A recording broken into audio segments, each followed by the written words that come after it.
Football মাঠে আবারও মাথাচাড়া দিয়ে উঠেছে বর্ণবাদ ও ধর্মবিদ্বেষ।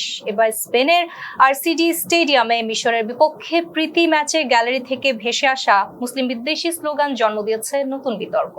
এ ঘটনায় ক্ষোভ প্রকাশ করে নিজের কড়া অবস্থানের কথা জানিয়েছেন স্প্যানিশ তারকা লামিনে ইয়ামাল। মঙ্গলবার সার্চ উইন্ডোর শেষ প্রীতি ম্যাচে মিশরকে আতিথ্য দেয় স্পেন। গোলশূন্য ড্র হওয়া এই ম্যাচের প্রথম থেকে গ্যালারির একদল সমর্থক মুসলিম বিরোধী স্লোগান দিতে শুরু করে।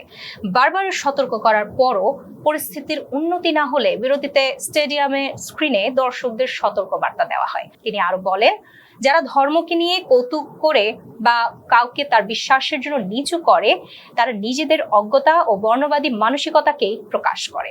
ইয়ামালের মতে ফুটবল উপভোগের জায়গা, কাউকে ব্যক্তিগতভাবে আক্রমণ করার মঞ্চ নয়। স্প্যানিশ ফুটবলে বর্ণবাদের কালো দাগ এবারই প্রথম নয়। তবে ইয়ামালের মতো তারকাদের এমন সাহসী প্রতিবাদ সমর্থকদের নতুন করে ভাবাবে বলে মনে করছে ফুটবল সংশ্লিষ্টরা।